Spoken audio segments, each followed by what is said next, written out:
answer that poll as it appears, just to tell us a little bit about who is on the call today. That way we can address your specific questions. While you're answering that poll, just a few housekeeping items. All attendees will be muted. So if you would like to communicate with the panelists, please use the Q&A feature. You can use that to ask questions at the end of the presentation. We will be going through those questions. If you have anything throughout, you may chat it in that Q&A feature. Next, I'd like to introduce the presenters. So I'll start. My name is Kayla Carroll. I'm the Director of International Admissions. I'll be the moderator for this morning. I will be answering all of the questions regarding incoming and new international students. Noelle? Good morning, good afternoon, good evening, depending on where you are joining us today. My name is Noelle Selko, and I am the Interim Director of the Graduate School, and I will be addressing questions regarding the format of fall as well as graduate assistant questions. Aubrey? Hi, I'm Aubrey Wagner. I'm the International Student and Scholar Services Unit Coordinator. We like to go by ISSS for short. And I will be answering questions related to continuing students.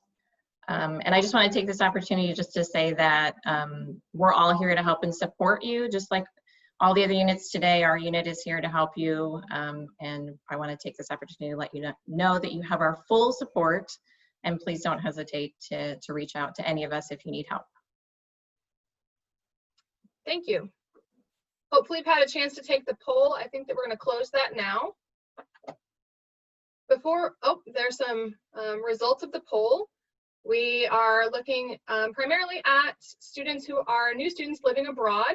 We have several current students and faculty and staff joining us this morning or evening. Before we get too far this morning, I would just like to say that all of the information that we are providing today is current as of this moment. As we've all learned recently, news can change quickly, guidelines and policies can change very rapidly. So everything that we're saying today is true as of this moment. If it changes in the future, we will be certain to let you know. Let's get started.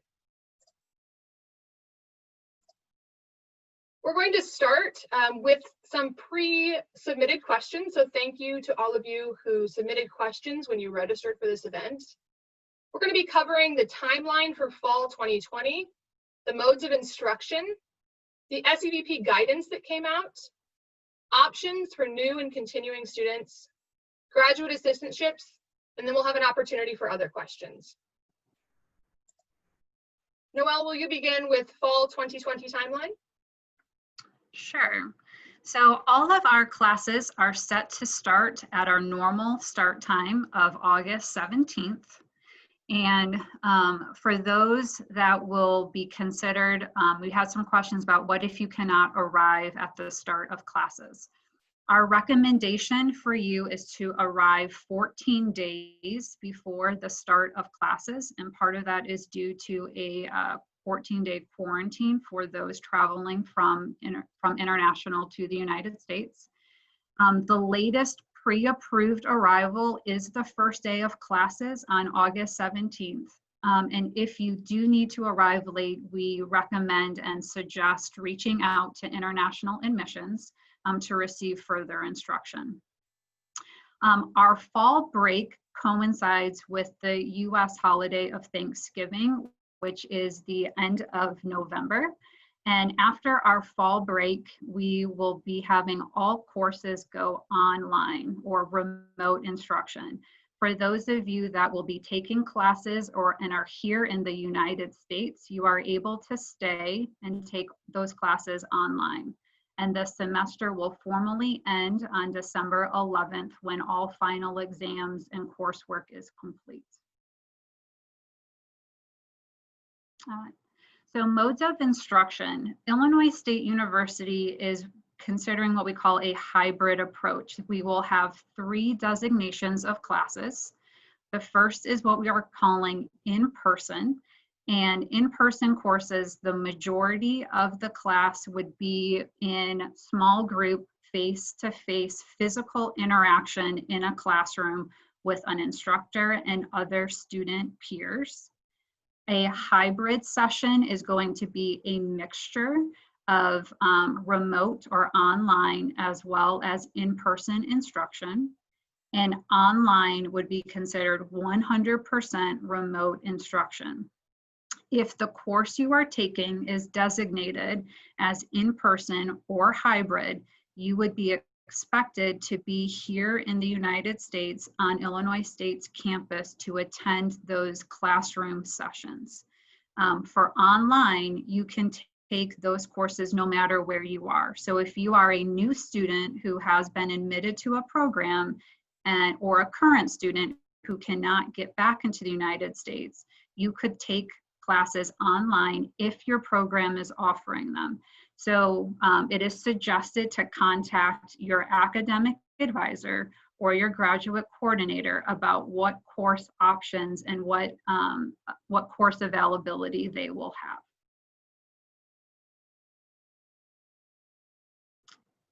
You could go to the next slide, Kayla. Aubrey, did you want to mention anything about SEVP guidance?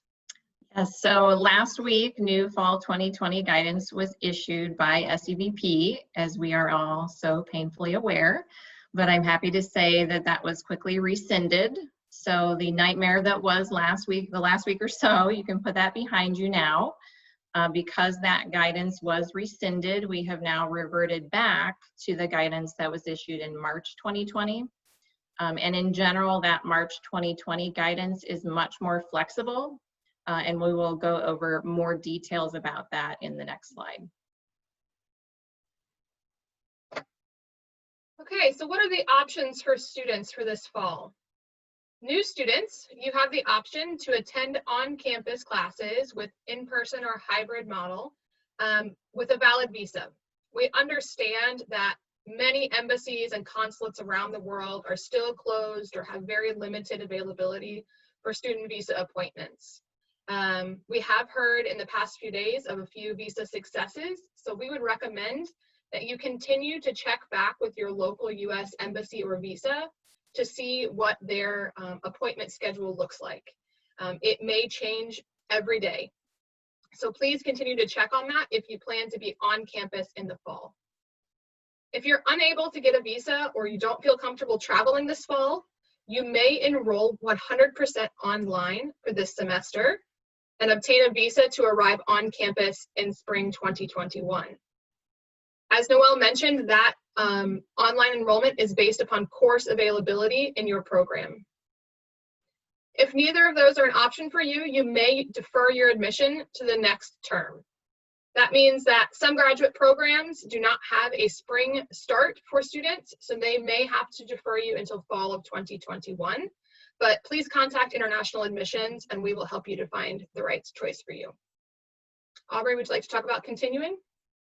Sure, so some key points for continuing students. The normal online limits have been waived, so you do not need to worry about taking too many online classes this fall. You can attend in-person, hybrid, and online classes from within the US, and you can enroll in 100% online from either inside or outside the US. So if you're a continuing student and you are unable to enter the US due to travel restrictions, you can enroll online from abroad and your SEVIS record will stay active. In general, to maintain your status, you should continue to make normal progress in your degree program, and you should try to maintain a full course load to the extent that that is possible. So it's important that you work with your academic advisors and grad coordinators when determining your class schedule for fall 2020. I also want to remind you that this is a constantly evolving situation, as Kayla has already mentioned. So now more than ever, it's important that you watch for emails from ISSS and check for updates posted to the university's coronavirus FAQ site so that you can be aware of any changes.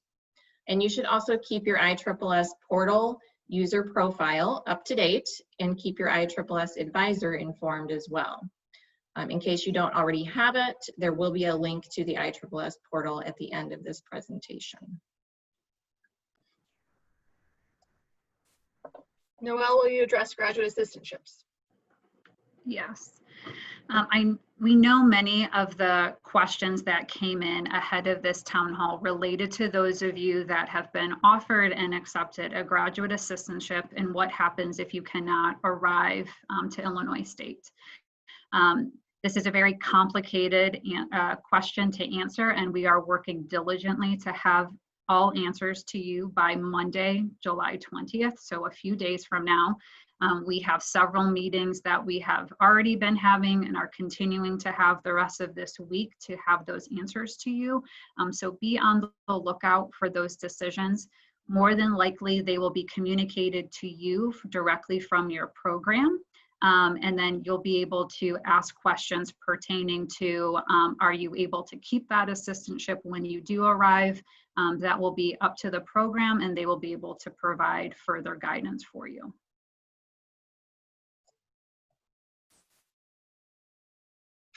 Now we're going to move into some other questions, but this is an opportunity that if you have questions that we have not yet addressed, you can use that Q&A feature I mentioned earlier. If you have questions that are very specific to your situation, we will be providing some contacts at the end of this presentation that you can email those contacts with your specific scenario.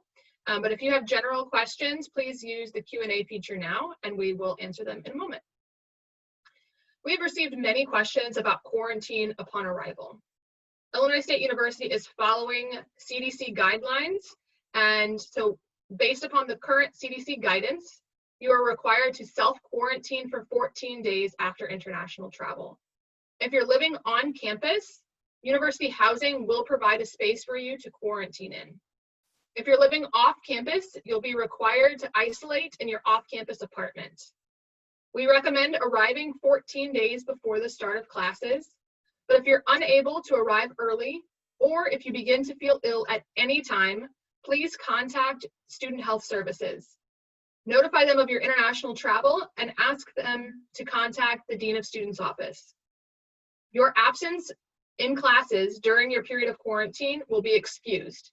You will not be able to attend in-person classes until the end of your quarantine. Next, we've had some questions about housing. I will let Matthew Schwab, the Assistant Director of the Office of International Studies and Programs, answer those.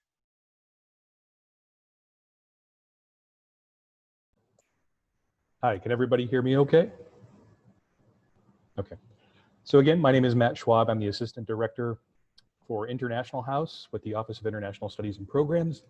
For those of you who have had questions about housing, again, on-campus housing will be allowing students to move in 14 days early to self-quarantine if that is a need. And then for those of you who will be living off-campus, you will have to work with your individual off-campus housing providers to make arrangements for that quarantine period. So if you have additional questions about housing, please email me. I would be happy to help you with that. But for the moment, we will try our best to make arrangements as necessary. For those of you who are also living on campus and need to move in early, dining services will be providing meals during that time. So if you need any help with that, again, we are happy to assist. All right. Thanks, Matt. Aubrey, will you address OPT? Yes, so in terms of how this all impacts OPT, one of the biggest issues related to COVID and OPT is whether students can apply from outside the US. It's my current understanding that you still must be in the US to apply for OPT, but DHS has stated that they are evaluating the option of allowing students to apply from outside the US. So there's a potential there that it may become possible in the future, but we will just have to wait and see. If you will be graduating this December and you will not be in the US this fall, then you may lose out on your opportunity to apply for OPT. So if you think that might be the case for you, I recommend you reach out to your ISSS advisor to go over all of your options. Students can work remotely on OPT or STEM as long as their employer can assess their engagement through electronic means. And DHS is also evaluating whether to allow for an exception to the number of unemployment days that are allowed while on OPT or STEM due to COVID. So that's another area where they're looking into it, but we're still waiting to see if they'll update their guidance with anything regarding that as well. Thank you. Now we're going to move to some of the questions that we have received in the Q&A. Again, if you have any that we have not already answered, please feel free to submit them there. I'll begin with a question from Jessica. With the current travel restrictions, what if we cannot enter the country? Is there any idea when we will be able to enter the country? At this point, we are seeing travel restrictions change all the time. New travel restrictions to and from the United States are changing daily, and we're also aware that there's limited commercial flight availability. So the best advice we can give right now is to continue checking back on the travel restrictions because they may change, as well as continuing to look for commercial airline flights. If you cannot enter the country and you will not be here for the first day of classes, please check with international admissions and we will talk to you about if there's any opportunity for a late arrival for you, or if you would move your schedule online or defer to a future semester. Kayla, I just wanted to say that there has been a recent post to the Department of State website that talks about visa services starting to kind of be phased back. So for students who might not have a visa and that's what's preventing them from entering, I would say continuously check, like you said, with the U.S. consulate or embassy in their home country. And we have heard some things through the NAFSA blogs that there have been some exemptions allowed for certain countries for students. So again, just keep checking with your consulate to see what's changed. Thank you. The next question I'll answer from a new student perspective, and then Aubrey can answer for current students. Does my I-20 need to say that I have on-campus classes in order to come to the US? For new students, because the guidance was rescinded earlier this week, you do not need an updated I-20 that states that your classes will be on campus. We have seen students attend a visa interview with an I-20 that does not have those remarks listed on it, and that visa interview was successful. So we have, we're seeing that those remarks are no longer needed. Aubrey? So the same is true for continuing students. There are no special remarks needed now that that original guidance has been rescinded. But as usual, you should always check to make sure you have a valid travel signature on your I-20 and contact ISSS if you need a new one. And also you have a valid passport and visa and your I-94 available as well. Okay, next question. I'm currently in my home country. As you said, if I decide to take online in my home country, will my SEVIS stay active? How about the I-20? Do I need an I-20 to prove that my school is hybrid? Or do I just keep my current I-20? I think that that gets to what Aubrey was just talking about, but will you address the SEVIS staying active during a period of online? Right, so yes, with the March 2020 guidance, your SEVIS record will remain active if you're taking a full course load of online classes from your home country. It will stay active. We do need to make a remark in your SEVIS record, so we will be having you probably fill out some paperwork of some sort. You want to update your user profile to say you're outside of the US and you want to do the 100% online. And we'll reach out to you about that just to confirm, and then we'll put a remark on your SEVIS record related to the fact that you're outside of the country, but there won't be a need for you to have a new I-20 that states that. The next question is, how will scholarships be handled if international students arrive in the second semester or push back until fall of 2021? International admissions scholarships will move with you. So if you received a scholarship this semester, That will not change if you have to defer your admission until spring or fall of 2021. So the international admissions scholarships will remain valid. If you've received additional outside scholarships, you may need to contact the awarding office to see how those will be handled. Noelle, this next question is for you. What happens to international students who have gotten a GA but are unable to secure a visa and have opted for a fully online classes this fall? So again, more direction will come July 20th, but if for some reason you are not able to, work in your, if you're not able to arrive to Illinois State, I would work with your programs. And I should say that Illinois State is being as flexible as we can be to help all of our international students. And so many programs have said that they would honor the graduate assistantship at a later time. So if you arrive in spring, that may still be an option for you, as well as if you have to arrive in fall. However, that will be on an individual basis and dependent on the program. So once we have further information on July 20th, programs will be able to better answer that question for you. Thank you. Next question, where can we check which countries are required to quarantine? Based upon current CDC guidelines, all international travel requires quarantine, regardless of the country that you are coming from. So at this point, anyone coming inside the United States from any other country will be required to quarantine. I'm going to add to that because I know some additional questions came in. There was a question that asked if you had a negative test in your home country, could you bring that with you to verify that you were negative?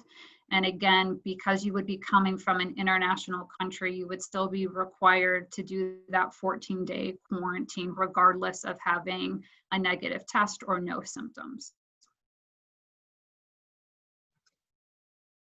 Next question. My visa interview is August 3rd, and I'll probably have my passport by August 10th. Will immigration let me in the US if the borders are still closed? Will there be any special regulations on international students? It's a little too early to say, but we have seen students coming in the country with their fall I-20s already. So I would continue to check back. As far as borders being closed, that's again a continually changing field. So check with the airlines as you are coming into the country and as you are making your travel arrangements. There are no, to my knowledge, special arrangements for international students as they're crossing the border. The typical processing of needing to show your visa and valid I-20 will be required when you enter the US. So there's nothing specific that you need to prepare for this fall as you are traveling.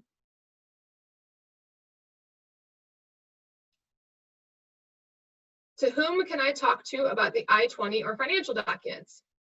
If you are a new incoming student, you may contact International Admissions. If you're a current student, you may contact ISSS. And I'll go ahead and forward the slide here so that you have those contact information available.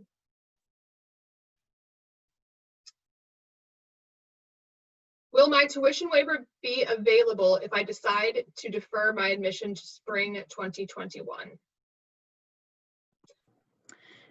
Again, this is part of the ongoing conversations that we are having, and we will have answers regarding GAs and tuition waivers on July 20th. Okay. What should I do if I prefer to take a class online, but the class that I've enrolled in doesn't offer an online option? For any class selection, please contact your academic advisor or graduate coordinator. Those class modes of instructions were just updated in the last 24 hours.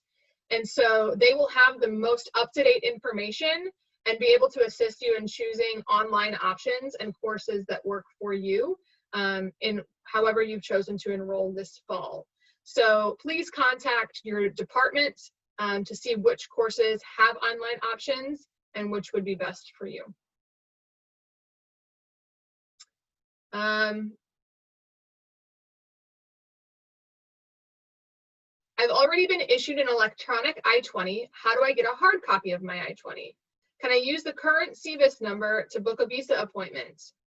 Or is the possibility that that is going to change? So in March, CVIS began to allow the issuance of electronic I-20s. Previously, this was not allowed, but they have worked with the Department of State and Customs and Border Patrol to allow for the use of electronic I-20s. So this means that you don't need a physical hard copy of your I-20.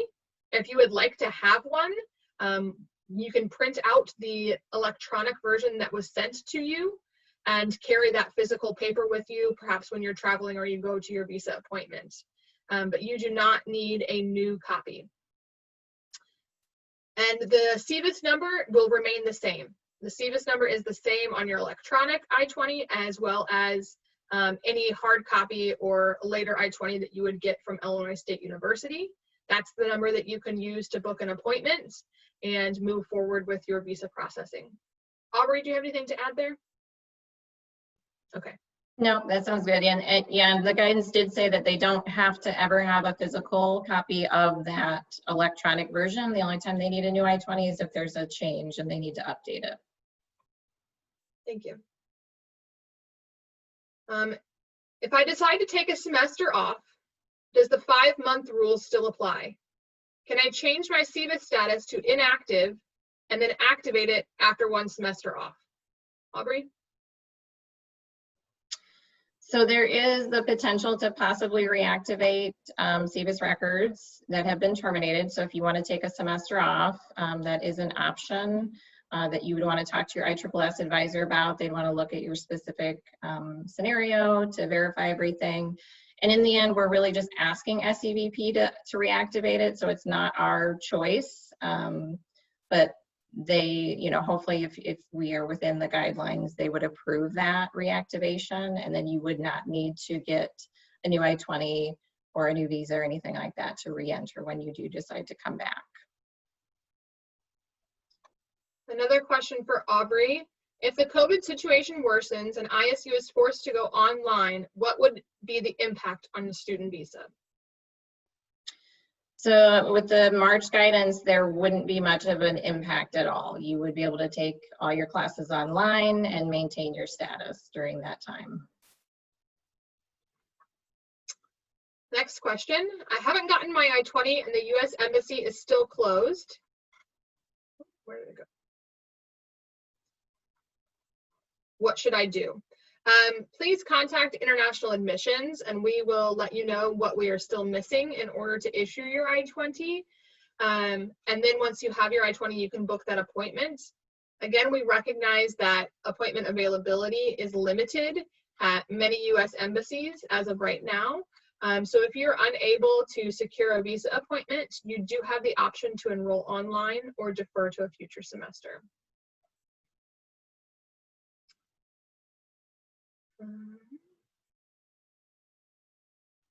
Will you give an opportunity to carry on a GA teaching while I'm in my own country doing 100% online semester? Again, we are looking into options for this, and we will have more information on July 20th. As I mentioned, it's not just a yes or no answer. There's a lot of things that we have to look into. And just an example are taxation issues for you as a student as well as for the employer. And so we are evaluating all aspects so that we can make the best decision possible regarding graduate assistantships, whether you are here on campus or in your home country. Another question about the I-20 remarks. Will the remarks still say that ISU is operating on campus even if it doesn't matter? No, again, with that guidance for fall 2020 being rescinded, there's no need for any special remarks on the I-20.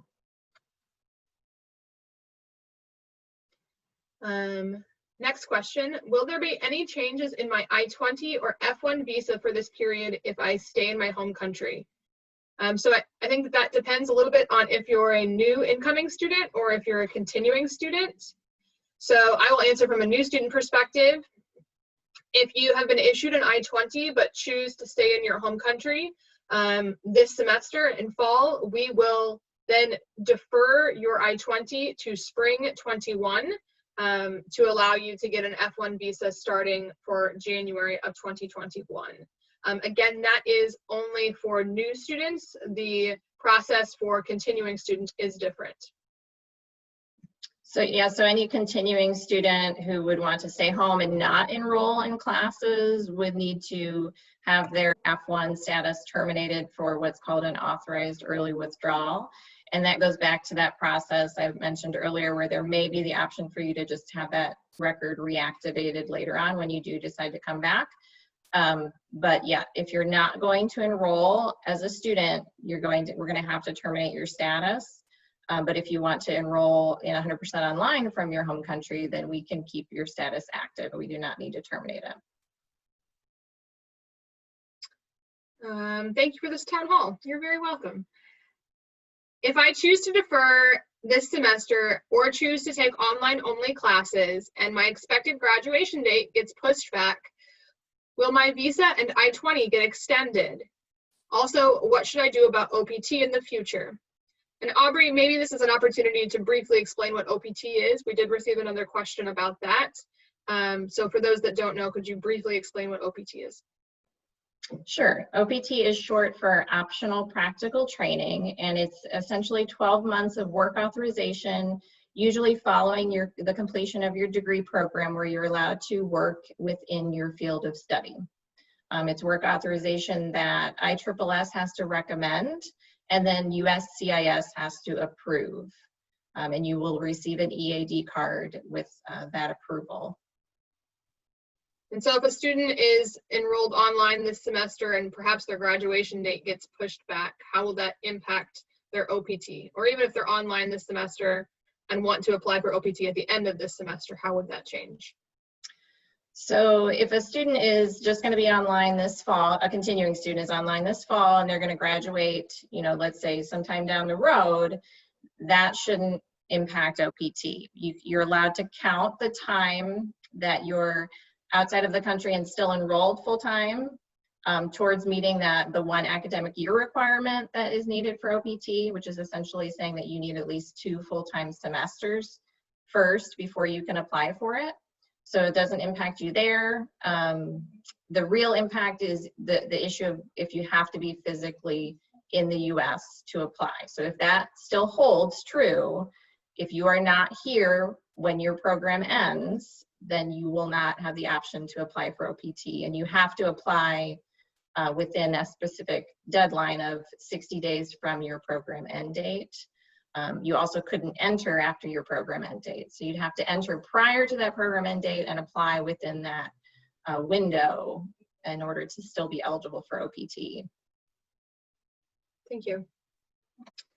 Noelle, this may be best answered by you. I'm unable to access the graduate assistantship posting page since the reconstruction on July 1st. So I know that HR did some updates. Perhaps you can speak to that. So Human Resources updated to a new employment management system called PageUp. And so any application that was in the previous system is no longer accessible. So if you had an application in there, unfortunately, you would not be able to go back in and review the applications that you had applied for. So, and unfortunately, I just haven't been able to look at that website, but you would probably need to create a new user profile for the new system and check with your program or the jobs that you had applied for and see if they are still available. For example, graduate assistantship positions that you might have to reapply for would have to go through this new system. So your programs would work with you to let you know how to apply for those positions. So I would say the best thing right now is to create a new user profile in the system so that way you'll be able to see any additional graduate assistantship opportunities on campus. So for those of you that may not have an assistantship or continuing to look for opportunities, they will be posted there. And then just unfortunately, if you had a record in the previous system, it doesn't seem that that is transferring forward. So you will need to essentially create a new profile and start applying for new positions moving forward. Thank you. Another question about arrival. If my travel restrictions are lifted at the start of September, would I be unable to enter the country? Do I technically have to be there for the first day of classes? Again, we're recommending that you arrive 2 weeks before classes start. However, if you are unable to arrive before the start of classes or even before that 2-week period, please contact International Admissions and we will find out if it is possible for you to arrive late. There are some set deadlines that we cannot go past. For example, 30 days after the start of classes, we have to report to the government who all has physically reported to the campus and is enrolled. So there are some hard deadlines, but if you want to email us with your specific scenario, we will circulate it with the committee and see if it is possible for you to enter later than the first day of classes. Another question about the 5-month rule. I'm in my home country now, and if I opt for 100% online and do the courses from here, I will be out of the country for more than 5 months. According to the immigration regulations, will I no longer be admissible to the US as a continuing student? So with the guidance, that 5-month rule has essentially been waived. So as long as you are maintaining an active SEVIS record, you're going to be seen as an active student, and that 5-month rule will not apply. For international students already in the country, is there a difference between the steps that new students and current students must take once they get to campus? So we are having an online orientation this fall. You should be receiving communication about that soon, but you will need to check in with ISSS once you arrive on campus. Aubrey, do you have anything to add to that? No, just that that's for new students, and then for continuing students, they should continue to update their ISSS portal with information, and that's where they can submit requests as well, and just keep checking their email in case we send out notices and they need to submit something to us. Sure. I'm a first-year graduate student. Where can I find information regarding availability of online courses or the information about my academic advisor? So I forgot to mention when we were discussing mode of instruction, but there is a portal on the Illinois State website called Course Finder. You can search for that, or you can use the A to Z function, and under C would be Course Finder. As you search for your classes, you would be able to see as of today what their mode is, whether they are in person, hybrid, or online. Regarding your graduate program coordinator, that is also on the website, or you could also reach out to your program and find out who you should best contact. On the graduate school website, grad.illinoisstate.edu. You can search for graduate coordinators. They're listed by the program that you apply to, and there will be a link to an email address that you can coordinate. You can also contact graduateschool@illinoisstate.edu, and we can direct you to the correct person. Thank you. I am from India, and the immigration department is closed right now. Do you have any idea when immigration will begin again? Unfortunately, we aren't able to track and keep updates of every U.S. Embassy and visa office around the world. So I would advise you just to keep track of what is happening at the local embassy near you. Check with those consulates to see when they're opening, because again, it is changing daily. So these may have been closed a week ago and now suddenly they're open again. So continue to check back with them. I don't have a definitive date for when India will be reopening. Will I be using my scholarship if I'm taking all classes online? Yes. Scholarships that were awarded by the university will be applied towards your tuition for online courses.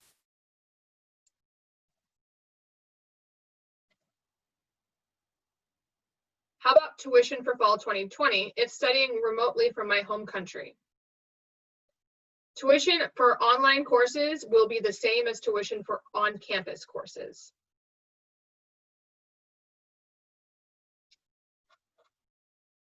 Is it possible to take part-time online classes? I've learned that graduate students must have 12 hours to keep their scholarship. Noelle, did you want to address that? Full-time for a graduate student is 9 hours, but that may change. I don't know if Kayla or Aubrey want to say anything about full-time, but graduate student full-time is 9 hours, not 12. And sorry, what was the other part of the question? Can they have full-time or part-time classes for online, and grad students, do they need to have 12 hours to keep their scholarship? So as far as part-time online, if you are taking classes online, you do not have to maintain the full 9-hour requirement. You should take what is available by your program, and that would be coordinating with them. So full-time status is not required, although there could be keeping your SEVIS record active implications that Aubrey can address.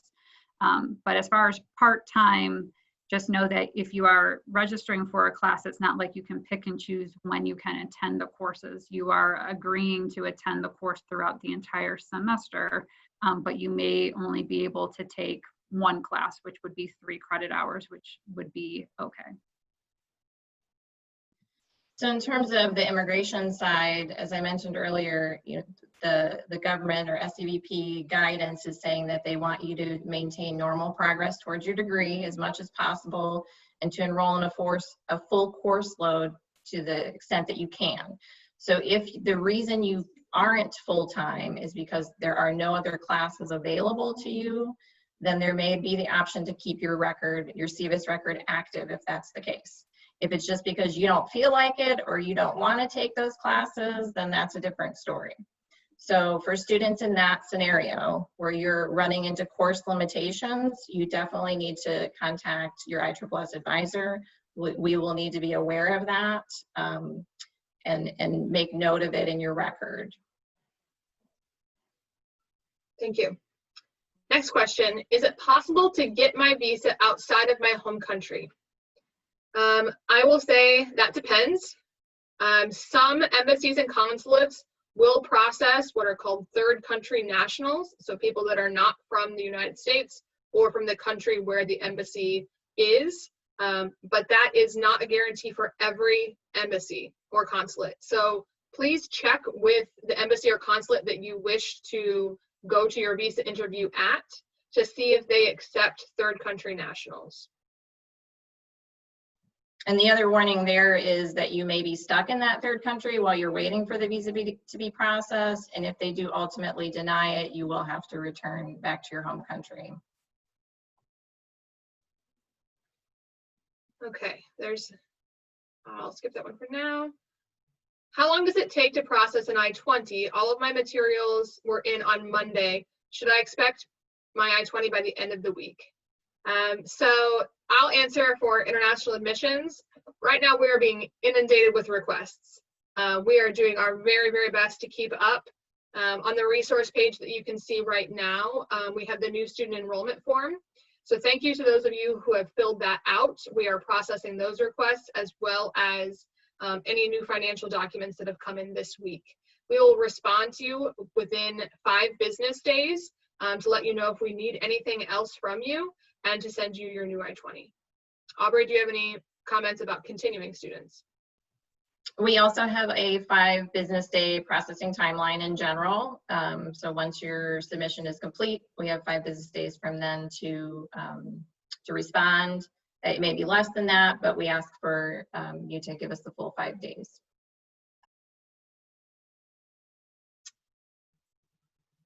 Okay. If we start our semester online right now, but somehow our visa gets rejected by the U.S. Embassy in December, then what will happen? Do I need to start the entire course over? And what happens if something like this happens, what is the right course of action?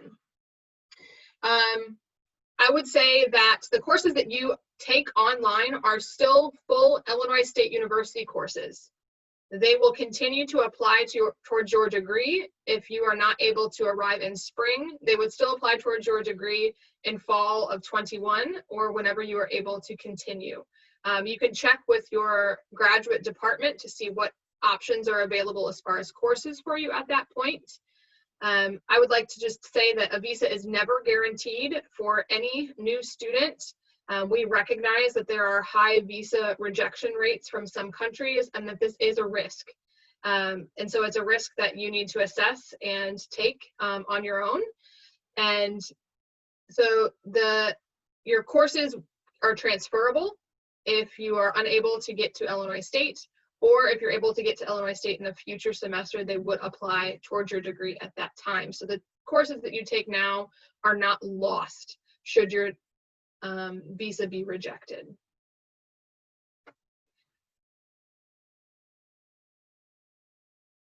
Okay. I am currently in the US and just got done with my OPT. I have a new I-20, but my student visa is expired since last September. Would this stop me from enrolling in classes? No, you would still be able to enroll in classes because, as a reminder, your visa is really an entry only document. So your I-20 is what states your status within the United States. A visa is only a travel document. So when you are coming into the country is when you need a valid visa. So long as you have not traveled outside of the US right now, you are eligible to remain in the United States with your current I-20. When you next travel outside of the US, you will need to get a new student visa before entering again.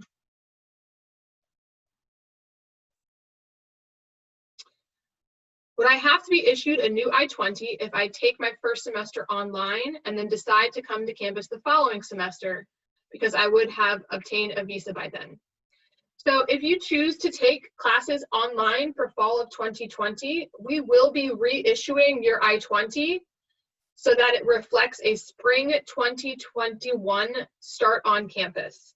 Your student record will reflect that you have begun your program in fall of 2020, but your I-20 start date will need to be pushed back to January. We are going to be adding a remark on it stating that you have begun your courses online in fall of 2020, so that when you go to the embassy, they can see that you have already begun your enrollment online. So this should help in your visa processing. Again, we can never guarantee a visa approval, but this may give you a stronger case for a visa.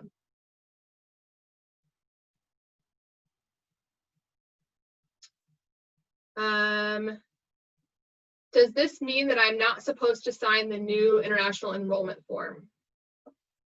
I'm not sure what that's referring to, but we are encouraging any new student to fill out that form, even if it's to say that you are going to defer, enroll online, or come to campus. We're trying to track students to figure out what each of your plans are, so that way we can best assist you and give you the proper communication for your plans. So please go ahead and fill that out. If you've already filled it out once but have not yet received a response, please be patient. Again, we are working through those requests and we'll get back to you if we need anything additional from you. Okay. If I defer to spring, would I still be able to access the ISU portal through fall? Would my school credentials like email ID still be valid during this time? Maybe Noelle, you might be able to help me with this, but a student who defers their admission, your credentials don't expire if you've already activated your ULID, and you should still be able to log into your email at this time, and you should still be able to access your My Illinois State portal. You just won't be able to access fall registration. Anything that I'm missing there? Nothing missing. And I do want to say that we, due to the nature of COVID and having to do a lot of virtual events, that we would still encourage you all to attend what you would find helpful for you, even if you are not physically here on campus or even deferring. We would still love for you to be involved with the Redbird community and to start to interact with other students and faculty members while you are abroad. And we will continue to work on opportunities for students and communicate that with you so that you can start making connections before you are able to be here on campus with us. Thank you. We have just a few minutes remaining, and so we're going to answer the remaining questions here. I'm on an H-4 visa, and I want to know if I'm eligible for in-state tuition. I've been staying in the U.S. for more than a year now, and I want information on in-state tuition. So the registrar's office manages in-state or out-of-state tuition. You'll need to contact them and fill out their form regarding residency. So if you have questions about your residency status and if you qualify as an Illinois state resident, please contact the registrar's office. Will I need to take a new F1 visa and go over the process again at the U.S. Embassy if I stay in my home country this semester taking classes online? Aubrey, do you want to answer that? If you're a continuing student and it was that they're taking them online, you would only need to get a new F1 visa if your current F1 visa has expired. Your I-20 is going to stay active. That's the same, assuming that's the same I-20 you used when you got the visa, everything's going to match, and you just need those valid documents. You should check prior to traveling that you have a valid travel signature as always, and reach out to us if you need a new one, but you should not need a new visa if your CVIS record has remained active and your visa is still valid. Looks like we have one final question here. It is relating to my previous question. Earlier, only one online course was allowed. So taking 2 online courses in fall of 2020, will it affect my status? So for continuing students who want to take a mix of classes or take more than one online class or all online classes, that will not impact your status. You can remain active. The guidance, generally wants you to keep maintaining normal progress towards your degree, whatever that means. And if because of COVID, everything's for your program's gone online, then that means you can take all those classes online and still maintain your status.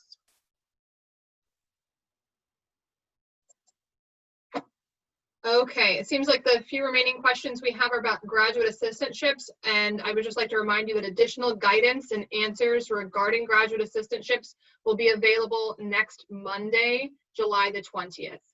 So for now, we're going to wrap up. Again, I'd like to refer you to the resources listed here.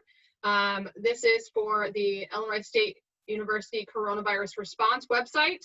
We'll be posting an FAQ specific for international students there. As well as if you're a new student, please complete the new student enrollment form if you have not already. Continuing students, log into the ISSS portal and update your user profile to submit any requests. And finally, there are the contact information for international admissions, ISSS, and the graduate school. If you have any questions about your specific scenario, please feel free to email the appropriate contact there. Thank you so much for joining us. Have a wonderful day.